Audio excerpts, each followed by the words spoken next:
अस्सलाम वालेकुम मेरे दोस्तों, सज्जनों और बेलियों। मैं हूं इजहार अहमद और वेलकम करता हूं आपको किचन गार्डनिंग चैनल पर।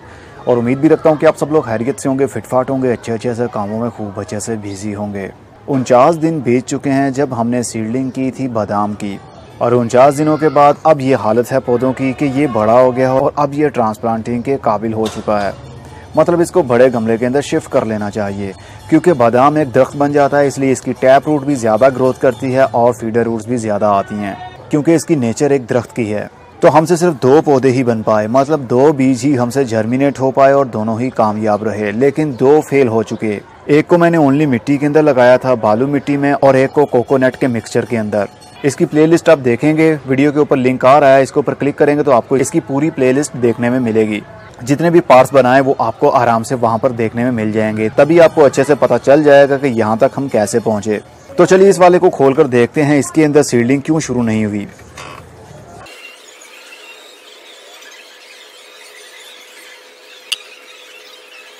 ये सीड अंदर पड़ा पड़ा ही गल गया। कोई बात नहीं, हो जाता है ऐसा सब कुछ।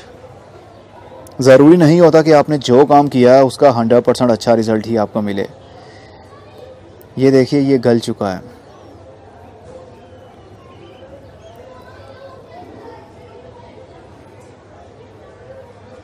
इसके गलने की काफ़ी सारी वजूहात हो सकती हैं। ओवर वाटरिंग भी हो सकती है, हो सकता है कि ये जो बादाम हमने लगाया था ये पुराना हो, या ये डैमेज हो, इसके टिश्यू डैमेज हों, बहुत सारी वजह हो सकती हैं।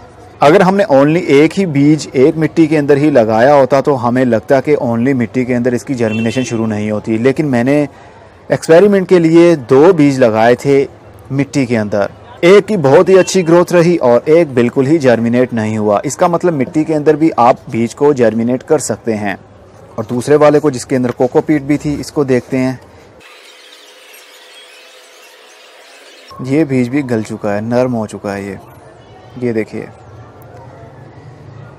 कोई बात नहीं, अगर हमने ओनली इसी मिट्टी के अंदर बीज एक ही लगाया होता तो हमें डाउट रहता कि मे भी कोकोनट के मिक्सचर के अंदर बादाम का बीज जर्मिनेट नहीं होता। लेकिन मैंने 2 लगाए थे 2 गमलों के अंदर, एक का अच्छा रिजल्ट मिला, एक जर्मिनेट हो गया और दूसरा जर्मिनेट नहीं हुआ। इसका मतलब कोकोनट के मिक्सचर के अंदर भी, मतलब जिस मिट्टी में कोकोपीट मिक्स हो उसके अंदर भी सीड की जर्मिनेशन हो जाती है। इसको अभी हम ट्रांसप्लांट नहीं करेंगे, लेकिन ये वाला पौधा अब ट्रांसप्लांटिंग मांग रहा है, क्योंकि इसके बॉटम से देखिए ये जड़ इसकी बाहर आ रही है। ये है टैब रूट।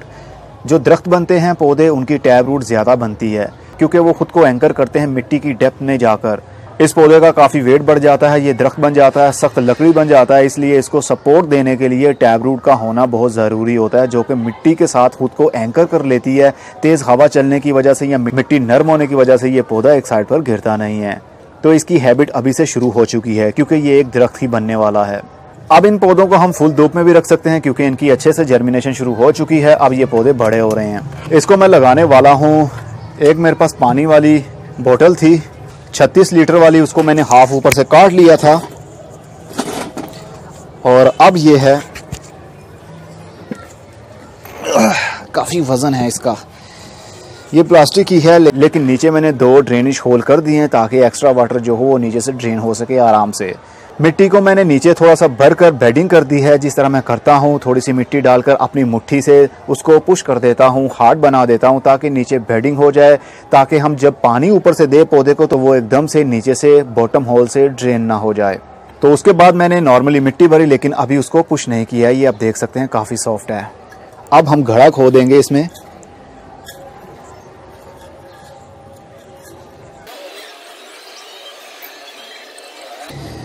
ओके, अब हम इस पौधे को निकालेंगे बाहर।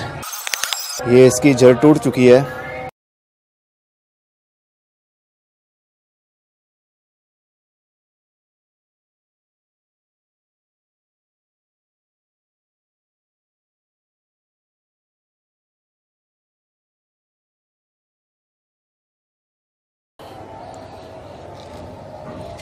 ये मिट्टी टूट रही है, लेकिन कोई बात नहीं, बहुत ही सॉफ्ट मिट्टी मैंने यूज़ की है।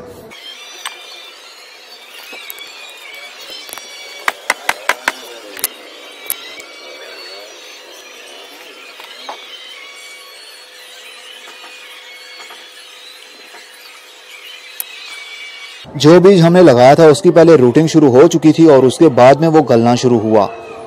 ये आप देख सकते हैं, इसकी जड़ भी अभी तक सेफ है और ग्रोथ भी कर रही थी, लेकिन ऊपर से वो गल गया। इसका मतलब वो बीज भी जर्मिनेट हुआ था, किसी ना किसी रीज़न की वजह से वो गल गया।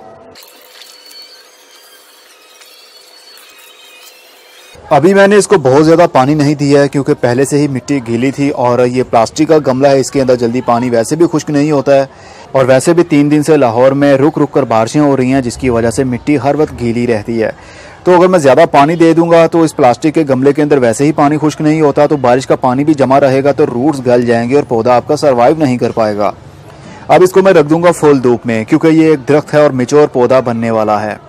इसके मैंने ट्रंक के साथ में इसलिए मिट्टी चढ़ा दिया ताकि इसको जो बादाम नज़र आ रहा था, हमको जो रूट्स नज़र आ रही थी वो ढक जाएंगी। और इस एरिया में पानी इसलिए नहीं डाला है ताकि रूट्स को ज़्यादा ओवर वाटरिंग ना हो और वहाँ से फंगस ना लगे और ना ही जड़ें गलें, इसलिए मैंने इस एरिया में पानी डाल दिया है लेकिन यहाँ पर नहीं डाला। अब इसका क्या बनेगा, क्या ये बड़ा होगा या नहीं, ये तो हमें वक्त बताएगा। जो भी रिजल्ट मिला वो आपके साथ शेयर करूंगा। होपफुली आपके बादाम के पौधे की ग्रोथ भी अच्छी चल रही होगी।